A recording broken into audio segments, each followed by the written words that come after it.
Welcome to AI and Human Dialogues podcast. I'm your host, Chiamaka, and I'm really grateful to have you here. This is a place where we explore how well-being is supported and shaped and sometimes strained by the systems around us and how the systems could be redesigned to listen.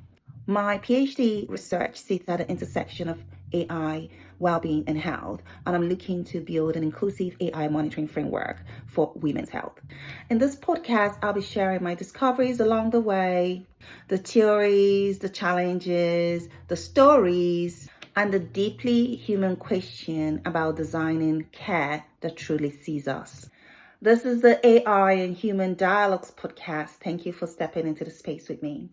So let me start with something I've learned about well-being. It is not a set of habits. It's not a morning routine or a diet or some practices that we tick off a list.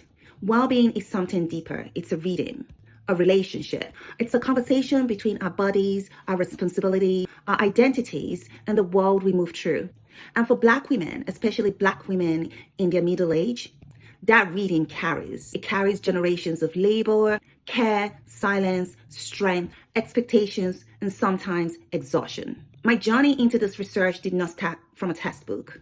It began with watching the women in my life move through life carrying more than anyone should. The aunties who never stopped, even the friends who held everything together, the women whose well-being are always deprioritized, quietly, by workplaces, by healthcare systems, by society, and sometimes by themselves. At some point, I realized we measure what we value. And if we aren't measuring Black women's well-being in a way that honor their realities, then we are designing tools and systems and futures that will continue to overlook them. There was a specific moment that pushed me in this direction.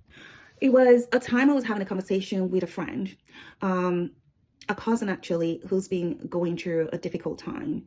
And something she said resonated with me. And she said to me, I don't think anyone's really ever asked me how I'm doing without rushing me. And I thought, what would health and well-being really look like if we had systems and people that listen to women like her? That moment stayed with me. It became a question that just circled around my head.